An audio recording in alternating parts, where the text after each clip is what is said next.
नमस्ते। राम राम। आज की हमारी कहानी है भगवान पर विश्वास। हम सनातन धर्मी लोग हैं और भगवान पर बहुत विश्वास रखते हैं। जो नहीं रखते उनको भगवान मजबूर कर देते कि वो भी उन पर विश्वास करें। एक राम प्रसाद जी थे। वो दवाई की दुकान चलाते थे। बहुत अच्छे दवाई की दुकान चलाते थे, ईमानदारी से अपना काम करते थे। उनकी दुकान में एक कान्हा जी की फ़ोटो टंगी थी और वो कान्हा जी के बहुत भक्त थे। हर काम करते समय कृष्णा कृष्णा कान्हा कान्हा कहते जाते, अपना काम करते। और हमेशा सुबह दुकान खोलते तो पहले उनकी पूजा करते, नमस्कार करते, और दुकान बंद करते समय भी वो हमेशा अपने कान्हा को याद करके ही घर पहुंचते थे। उनका एक बेटा था माधव। बड़ा हुआ धीरे धीरे। वो रोज़ देखता था कि पिताजी मेरे पापा हमेशा कान्हा जी को नमस्कार करते और उन पर उनको बहुत विश्वास है। पर उसको ऐसा नहीं था कि मेरे को बहुत नहीं मानता था वो। उसको लगता था बस ठीक है, चल जो चल रहा है चलने दो। उसको ऐसा लगता था। जब वो बड़ा हुआ और उसके पापा ने उसको दुकान पर बैठने के लिए कहा कि तुम तो दुकान पर बैठा करो बेटा। तो एक दिन बोला, क्या करते हो आप? दिन भर काना काना करते हो, कृष्ण भगवान भक्ति करते हो, क्या मिलता है उससे? अपन काम करते हैं, अपने को पैसा मिलता है। वो कुछ नहीं बोलते। पर रोज़ ऐसा कुछ प्रश्न आ जाता कि वो हमेशा बोलते क्या है ये? रोज़ अपन ये फ़ोटो की तरफ देखते हैं, पूजा करते हैं, क्या लाभ? इससे कोई लाभ नहीं। वो बहुत बुजुर्ग हो गए और उनका अंतिम समय आ गया। तब बेटा अपने पापा के पास बैठा था माथा और बोला कि पापा आप जल्दी अच्छे हो जाओ, जल्दी करो। तो बोले, बेटा मेरा अच्छे होने का समय नहीं है, अब मुझे जाने का समय है। पर मेरी एक बात याद रखना, कभी तुमको ऐसा लगे कि मेरे ऊपर मुसीबत आ रही है तो तुम एक बार तो याद करो कि पापा है ना, पर तुम भगवान को जरूर याद करना, अपने कान्हा को जरूर याद करना। और रोज़ मन से बेमन से जैसे बने रोज़ आते जाते भगवान को प्रणाम जरूर करना। मैं नहीं बोलता कि तुम्हारा मन लग रहा है जो भी है, पर उनको देखना, एक बार उनकी तरफ देखना, नमस्कार करना और चल जाना। थोड़े दिन बाद उनकी मृत्यु हो गई।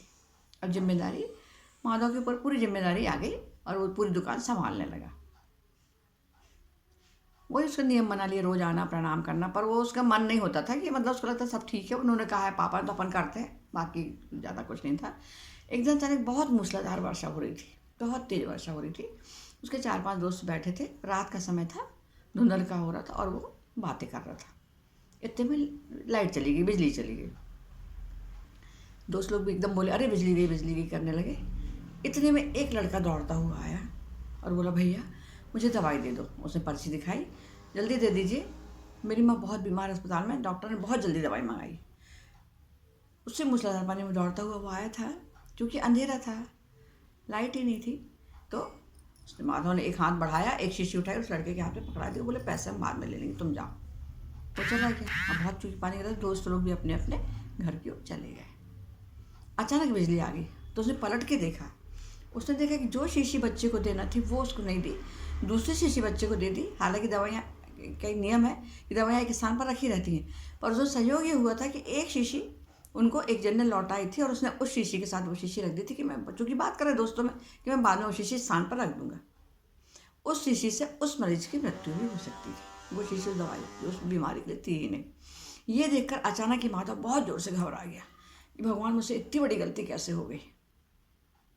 उसको लगा अब मेरी मतलब उसको दवाई दे दी मैंने, अब क्या करूँगा। बहुत घबराया और उसने बिना उसमें सोचे भगवान के सामने बैठ गया, वो फोटो के सामने, कि हे माधव, हे कान्हा, यदि तुम सच्चे हो तो आज मेरी रक्षा करना, मुझसे अनजाने में बहुत बड़ी गलती हुई है। आँख बंद की वो बैठा ही रहा। जब उसके आंसू बहने लगे, मुझसे बहुत बड़ी गलती हुई भगवान, आज मैंने क्या कर दिया। थोड़ी देर में उसकी दुकान पर किसी के आने की हाट हुई तो उसने देखा वो बच्चा खड़ा था। तो रोते हुए बोल रहा था कि भैया वो जो शीशी में ले जा रहा था ना, पानी गिर रहा था, दौड़ रहा था, तो वो शीशी गिर गई और फूट गई। मुझे दूसरी दवाई दे दो भैया, मैं आपको पैसे बाद में आके दे दूँगा।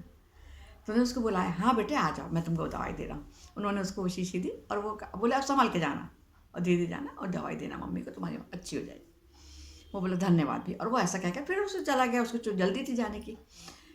यहाँ पर माधव क्या जर्जर आंसू बहने लगी, भगवान आज तुमने मेरी रक्षा की। और ये बात सही है कि भगवान जहाँ है वहाँ अपने भक्तों की रक्षा करते हैं। और माधव को उस दिन से भगवान पर विश्वास हो गया।